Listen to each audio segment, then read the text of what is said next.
안녕하십니까. 세상을 이롭게 하는 스마트한 강사, 세이스강 이윤재입니다. 오늘은 노래 한 곡으로 이야기를 시작해 보려 합니다. 제목은 이제야 알았어요. 부제는 내 인생은 나의 것, 파트 2입니다. 원곡 내 인생은 나의 것을 기억하시는 분들이 많으실 겁니다. 젊음의 패기로 세상 두려울 것 없다는 목소리로 내 인생은 나의 것이라 외치던 그 노래 말입니다. 저 역시 그 시절을 지나왔습니다. 1983년 철도청 구급 공무원으로 시작할 때였지요. 잔소리가 그렇게 듣기 싫었고 화초처럼 곱게 자라라는 말이 마치 나를 가두는 울타리처럼 느껴졌습니다. 세상은 내 편인 것 같았고 무엇이든 내 손으로 해낼 수 있을 것 같았습니다. 한 치 앞도 내다보지 못하면서도 큰 소리를 쳤던 그 시절이 지금 돌이켜보면 참 부끄럽습니다. 오늘 소개해드릴 후속곡은 바로 그 부끄러움에서 출발합니다. 40년의 세월이 흐른 뒤 그 철없던 자녀가 이제는 부모가 되어 자신의 아이를 품에 안고 부르는 참회의 노래입니다. 사랑인 줄도 모르고 잔소리라 밀쳐냈던 날들, 그 가슴에 못을 박듯 문을 닫아 걸었던 날들이 있었습니다. 그런데 이제는 자신의 아이가 똑같이 방문을 닫아 걸을 때 비로소 그 옛날 부모님의 눈에 맺혔던 눈물이 무엇이었는지를 알게 됩니다. 사람은 참 이상하게도 같은 자리에 서보기 전에는 그 마음을 온전히 이해하지 못하는 존재인가 봅니다. 결혼을 하고 아이를 키워보면 그 이치가 더욱 선명해집니다. 밤새 아이의 이마에 열이 오르면 부모의 가슴은 함께 타들어갑니다. 다칠까봐 아플까봐 마음을 졸이는 것이 부모의 일상이 됩니다. 그제야 깨닫습니다. 그때 나의 엄마와 아빠도 똑같이 이런 마음이었겠구나 하고요. 자식이라는 존재는 내 몸보다 소중하고 좋은 것은 다 내주고도 늘 부족한 것만 같은 그런 마음을 품게 만듭니다. 그 무거운 짐을 평생 지고 살아오셨던 부모님의 굽은 등과 하얗게 세어버린 머리카락을 이제는 차마 똑바로 마주보기가 어렵습니다. 이 노래의 후렴구는 원곡의 그 강렬한 리듬을 그대로 가져오되 가사의 방향은 정반대로 돌려놓습니다. 내 인생은 나의 것이라 외치며 모든 걸 책임지겠다고 까불었던 그 패기가 이제는 내 인생은 나의 것이 아니었다는 고백으로 바뀝니다. 당신의 눈물로 지켜낸 삶이었다는 것을, 당신의 청춘을 다 바쳐 이루어낸 사랑이었다는 것을 이제야 깨닫습니다.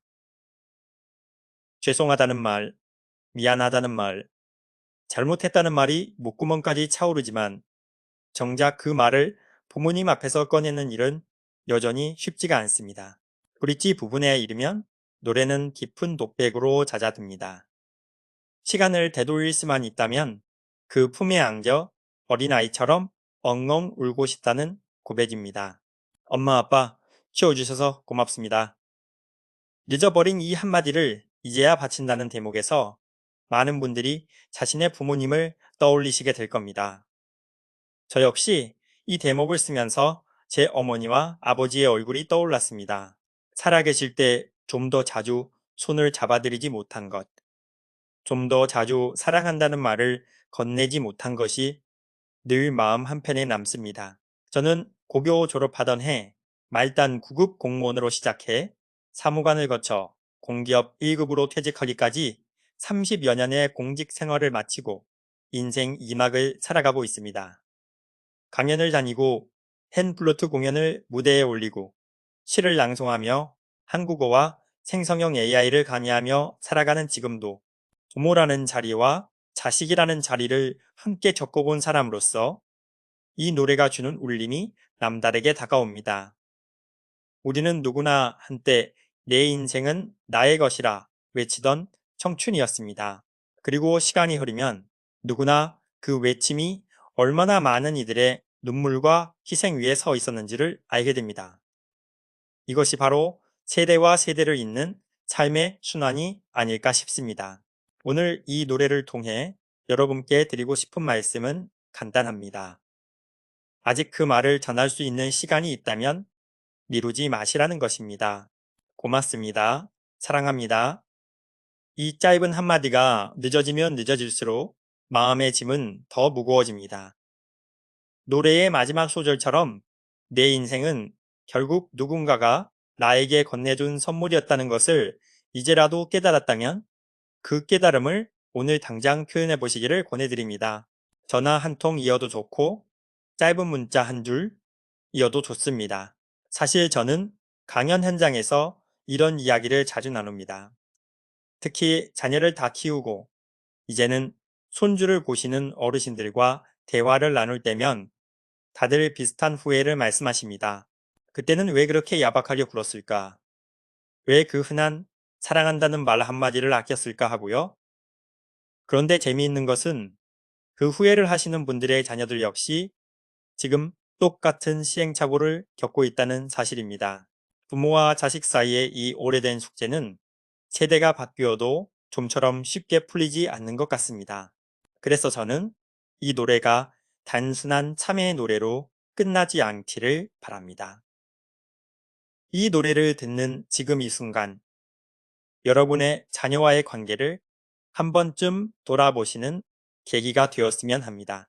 혹시 내 아이가 지금 방문을 닫아걸고 있지는 않은지, 혹시 내가 예전에 부모님께 그랬던 것처럼 아이의 마음을 밀어내고 있지는 않은지 말입니다. 참회는 지나간 일에 대한 반성으로 끝나야 할 것이 아니라 지금 여기서의 행동으로 이어져야 비로소 의미가 있다고 저는 생각합니다.